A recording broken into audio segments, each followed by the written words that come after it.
Media इन्हें लोटे कहता है, जनाब नवाज शरीफ इन्हें फसली बटेरे कहते हैं। फसली बटेरे कहें या लोटे कहें, बहरहाल ये हमारी सियासत की, हमारी जमहूरियत की तल्ख तरीन हकीकतों में से एक हकीकत है। ये जारी है, आज भी जारी है, और जब भी हुकूमत के पलटने का वक्त आता है तो ये फसली बटेरे उड़ के दूसरी जगह पहुँच जाती हैं, जैसा कि अभी आपने वक्फे से कबल जनाब नवाज शरीफ की गुफ्तगू में सुना था। इस मौजू में बात करने के लिए आज हमने दावत दी है पाकिस्तान के नामवर मुमताज़ सीनियर सहाफ़ी और मुबस्सिर जनाब सज्जाद मीर को। बहुत बहुत शुक्रिया मीर साहब। ये बताइएगा कि ये क्या, कब तक ये चलता रहेगा? नवाज शरीफ साहब इसको फसली बटेरे कहते हैं, तमाम मीडिया इनको लूटे कहता है, और एक बार फिर हम पूरा समा देख रहे हैं, सुप्रीम कोर्ट में भी मामला चला गया है, और इनका बड़ा कलीदी किरदार होगा अगर इमरान खान की हुकूमत इस तरीके अदम एतमाद के नतीजे में ख़त्म हो जाता है। यकीनन एक बहुत ही एक हमारी सियासत का एक नासूर ही इसको कहना चाहिए। और फिर ये मूव भी उस वक्त करते हैं जब कोई सीटी बच जाती है, इशारे के मुंतज़िर होते हैं, इशारा होता है तो जाते हैं, हुकूमत को बना देते हैं, हुकूमत को गिरा देते हैं। आपका तबसरा मैं इस सूरत हाल पे चाहूँगा। नहीं, आपने बिल्कुल ठीक कहा है। जो तारीखी क्लासिकल मिसाल पाकिस्तान में दी जाती है रिपब्लिकन पार्टी के बनने की थी कि रातों रात रिपब्लिकन पार्टी बन गई और डॉक्टर खान साहब उसके सदर हो गए। उससे पहले भी तब्दीलियाँ आईं। आई चुंदरीगढ़ को नो कॉन्फिडेंस मोशन का सामना करना पड़ा और उसने उनके आखिरी वक्त में शराफत के साथ इस्तीफ़ा दे दिया। ख्वाजा नाज़िमुद्दीन को जिस तरह जाना पड़ा वो भी सबके सामने है। अब जो लेटेस्ट मैं मिसाल पुरानी ज़्यादा ना भी दूँ तो लेटेस्ट मिसाल जो है वो भी कोई कम तशवीशनाक नहीं है। नवाज शरीफ बड़े ज़ोरों पे जा रहे थे, अदालत से जीत के आ गए थे, लेकिन पता चला कि पंजाब में उनके सारे लोग जो हैं वो दूसरी पार्टी में चले गए हैं और मियाँ मंजूर भट्टू जो हैं वो वज़ीर आला बना दिए गए हैं उनकी मर्ज़ी के ख़िलाफ़, उनकी ख्वाहिश के ख़िलाफ़। यानी कि ये भी हुआ, सामने हुआ, सब ने देखा और देखते चले आ रहे हैं। एक पार्टी के साथ नहीं, अक्सर पार्टियों के साथ हुआ। मुशर्रफ ने तो काम ही यही किया। काफ लीग जिस तरह बनी है लोगों ने उसको बनते देखा है, बनते कि फ़ोन आ रहा है कि फ़लाँ को भी फ़ोन कर लो वो भी शामिल हो जाएगा, फ़लाँ को भी कर लो वो भी शामिल हो जाएगा। फिर भी लोग कम पड़े तो पीपल्स पार्टी को तोड़ा गया, पैट्रियाटिक बनाए गए। ये सारी कहानी ऐसी है जिसको बार बार हमारे यहाँ दोहराया जाता रहा है। लेकिन एक चीज़ का ज़रा ख्याल रखना चाहिए कि 2-3 तरीक़ों से लोग बदलते हैं। हम लोटे का लफ्ज़ इस्तेमाल करते हैं, अंग्रेज़ी में टर्न कोट का लफ्ज़ है, ज़रा थोड़ा सा शायद महज़ब हो जाता हो, यही मैं कह सकता हूँ। लेकिन हमारे यहाँ ये तसव्वुर है कि ये लोग वफ़ादारियाँ बदलते हैं पैसा लेकर, लेकिन सिर्फ पैसा लेकर नहीं बदलते, और भी बड़े अंदाज हैं। यानी जिनकी मैंने मिसालें दी हैं वो एक इशारे पे बदल जाया करते हैं। लेकिन मीर साहब इसमें खाली पैसा ही तो आंसर नहीं है। एक तासुर ये है कि दरअसल ये इनकी नशिस्त जब ये जीतते हैं ये गिरवी होती है, ये लोग गिरवी होते हैं कहीं, और फिर जब इशारा होता है तो इनको ये नशिस्त वापस करनी होती है, और ये इनके पास अमानत होती है। जब बता दिया जाता है कि बस अब यार वापस कर दो, तुम्हारे पास रखाई थी, तो ये दे देते हैं वापस। आप ठीक कहते हैं, उनके वो गिरवी होते हैं। आप गालिबन ये महसूस कर रहे हैं और दुरुस्त कर रहे हैं कि वो अवाम के वोटों पे पलेज किए होते हैं, उनके गिरवी होते हैं। लेकिन शायद वो किसी और के एहसानमंद होते हैं। उनका ख्याल होता है कि किसी और के कहने पर जताए गए हैं। उनका ख्याल होता है कि अगर वो पावर में आएंगे तो किसी इशारे के ज़रिए आएंगे। अच्छा, ये हमारे मुल्क की सियासत के अजीबोगरीब मामलात हैं। सियासतदान नाअहल भी करार दिए गए पहले दिन से, सियासत में दखल अंदाजी भी हुई, और सियासतदानों ने खुद पार्टियां भी बदली। उन पार्टियां बदलने में क्या, देखिए रिपब्लिकन पार्टी की मिसाल सबसे बड़ी मिसाल है कि रातों रात सारे मुस्लिम लीगी रिपब्लिकन हो गए, डॉक्टर खान साहब वजीर आला बन गया मगरबी पाक। ये सारा हुआ ना, हमारे सामने हुआ। बोगरा के ज़माने में वजीर आला गवर्नर जनरल कह देता था कि आज आप डिसमिस हो, तो ख्वाजा नाज़िमुद्दीन डिसमिस, उनको कहा इस्तीफ़ा दे दो, उन्होंने कहा नहीं, उन्होंने कहा आप डिसमिस हैं। तो ये कहाँ से होता आया है?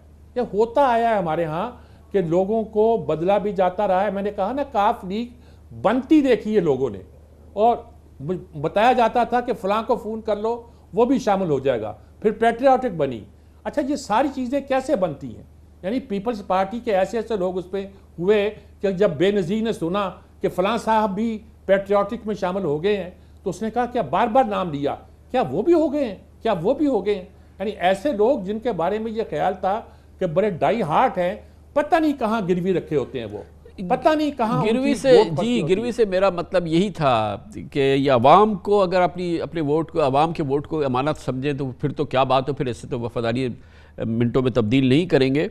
मगर ये तो मखसूस काम के लिए होते हैं, वहाँ पर उनकी नशिस्तें जो है जो गिरवी होती हैं, और वो हुकूमतें पलटते हैं, अपनी एक साथ जाते हैं, एक गोल जाता है, वो हुकूमत पलट देता है, निज़ाम पलट देता है। अगर इसके नतीजे में जमहूरियत पलट जाए, मार्शल लॉ आ जाए, तो वो उसके कंधे बन जाते हैं। उसकी ये इनकी इफादियत है, ये एक बाकायदा एक फैक्टर है पाकिस्तान की सियासत और जमहूरियत का, ये लोटे। या बिल्कुल दुरुस्त कह रहे हैं, और इसमें कोई शक नहीं है कि ऐसा ही होता आया है, और ये हमारी सबसे बड़ी कमज़ोरी है।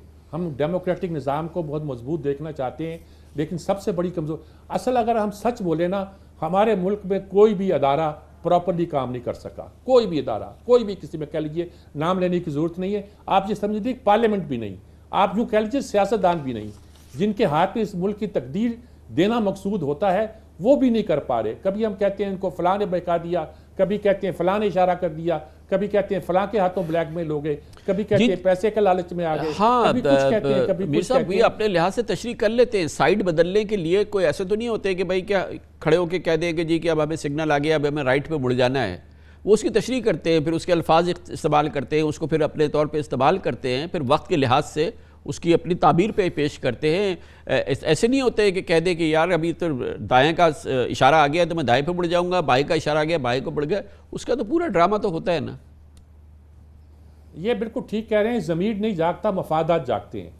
इस वक्त ऐसे लोग मौजूद होंगे यकीनी तौर पर, जो एक अरसे से इमरान खान के खिलाफ जा रहे होंगे पार्टी के अंदर भी, और वो इसका इजहार भी करते रहे होंगे, या ये महसूस करते रहे होंगे कि इमरान अनपॉपुलर हो रहा है। लेकिन ये जब महसूस करते हैं तो वो ये महसूस करते हैं कि अगर वो अनपॉपुलर हो रहा है तब उसकी टिकट पर हम जीत नहीं सकते। और ये नहीं कि सोचते हैं कि वो अनपॉपुलर हो रहा है तो उसने बहुत ज़्यादतियाँ की हैं, बहुत गलतियाँ की हैं, बहुत खामियाँ की हैं, बहुत कोताहियाँ की हैं, इसलिए हमारा फ़र्ज़ है कि उसको टोकने के लिए उसको हटाएं, उसको मंजर से पीछे हटाएं। ये नहीं, बल्कि वो सोचते हैं कि अगर अब उसके टिकट पर हम इलेक्शन लड़ेंगे तो हमें कौन वोट देगा। तो आप ठीक कह रहे हैं कि अपने मीर साहब ये बड़े अजीब सी बात लग रही है कि मुझे तरकीब बताए कि ये लोग उसूल के पाबंद हों, वफादारी हो, सियासी वफादारी हो, जिस टिकट पे उन्होंने इलेक्शन लड़ा है, अवाम से वोट लिया है। हमारे यहाँ आपके इल्म में है कि जो मखसूस सियासतदान होता है उसी के नाम का वोट मिलता है, उसी के नाम का टिकट मिलता है। लेकिन क्या करें कि इसको रोके। अभी तो सुप्रीम कोर्ट में एक केस है, क्या अगर ऐसे लोगों के लिए ताहयात इलेक्शन ना लड़ने की पाबंदी लगा दी जाए तो उसके तोड़ है, कोई पाबंदी 2-3 इलेक्शन की लगा दी जाए तो कोई तोड़ है।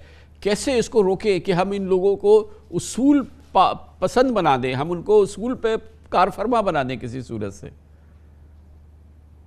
देखें कामरान खान साहब, ये बात तो हो, हमने कानून भी बनाया हुआ है, आइन में भी शिक रख दी हुई है, अमेंडमेंट करके रखी थी, ये सब दुरुस्त है। लेकिन दुनिया भर में जहाँ डेमोक्रेसी है, बैक बेंचर होते हैं, वह अपनी पार्टी क़यादत के ख़िलाफ़ भी बातें करते हैं, और आखिर में ये भी होता है अगर पार्टी कायद को बदलना चाहते हैं तो अपने पार्टी के अंदर भी बदल देते हैं। यानी कि सारा सिस्टम होता है जब पार्टियाँ मजबूत होती हैं।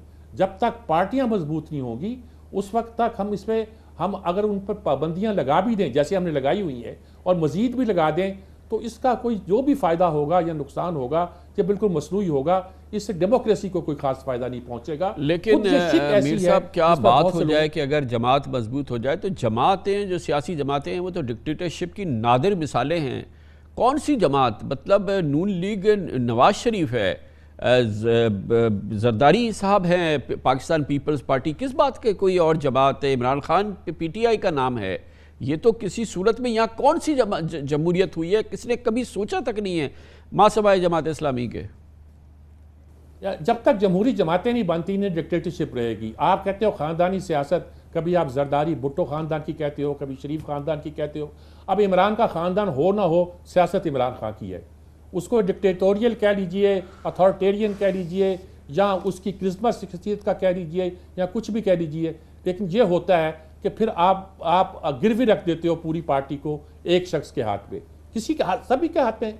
नवाज शरीफ के सवा कोई कुछ कर सकता है? शहबाज शरीफ कुछ नहीं कर सकता, और जरदारी के बगैर कुछ कर सकता है? कोई कुछ नहीं कर सकता। इमरान के बगैर कोई इस वक्त कोई माइनस इमरान का कोई फार्मूला सोच सकता है? कोई नहीं सोच सकता। और जब मैं आगे नहीं जाना चाहता, इन्हीं तीन ही पार्टियों पर रहना चाहता हूँ। इस सूरत में सोचना पड़ेगा, कुछ करना पड़ेगा कि पार्टियों को कैसे डेमोक्रेटिक पाथ पर चलाया जाए और रखा जाए।